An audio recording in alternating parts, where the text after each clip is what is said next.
Hello guys, welcome to KBPO channel. ನಾನು ಆಶಿಕ್. ನಾನೀಗ ಮಾತಾಡಕೊಟ್ಟಿರುವಂಥದ್ದು devil ಸಿನಿಮಾದ ಅಪ್ಡೇಟ್ ಬಗ್ಗೆ ಬಂದಿರುವಂಥದ್ರ ಬಗ್ಗೆ.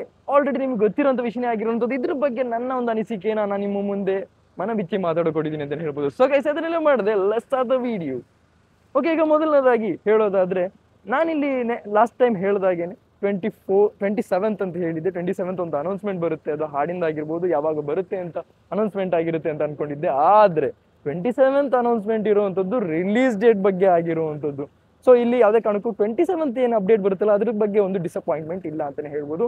ಡಿ ಬಾಸ್ ಫ್ಯಾನ್ಸಿಗೆ ಇನ್ನೊಂದು ವಿಷಯ ಏನಂತಂದ್ರೆ, ಏನ್ ಗುರು ಸಾಂಗ್ ರಿಲೀಸ್ ಮಾಡ್ತಿದ್ದಾರೆ, ಡಿ ಬಾಸ್ ಒಳಗಡೆ ಇದ್ದಾರೆ, ಹಾಗೆ ಹೀಗೆ ನೆಗೆಟಿವಿಟಿನ ಫೋಕಸ್ ಮಾಡೋದು ಬಿಟ್ಟು ಒಳ್ಳೇದನ್ನ ಫೋಕಸ್ ಮಾಡಿ. ಸಾರಥಿ ಟೈಮಲ್ಲಿ ಏನಾಗಿತ್ತು ಅಂತ ನಿಮಗೆ ಗೊತ್ತಿದೆ, ಹಿಸ್ಟ್ರಿ ರಿಪೀಟ್ ಆಗುತ್ತೆ, ಪರವಾಗಿಲ್ಲ, ಆದ್ರೂ ಕೂಡ ಒಂದು ಪಾಸಿಟಿವಿಟಿನ ಫೋಕಸ್ ಮಾಡಿ ಅಂತ ಹೇಳ್ತಾ, ಈಗ 24ನೇ ತಾರೀಕು ರಿಲೀಸ್ ಆಗಿಕೊಟ್ಟಿರುವಂಥ ಸಿನಿಮಾ ಅಂತೀನಿ, ರಿಲೀಸ್ ಆಗಿಕೊಟ್ಟಿರುವಂಥ ಸಾಂಗ್ ಬಂದು ಇದ್ರೆ ನೆಮ್ಮದಿಯಾಗಿರ್ಬೇಕು.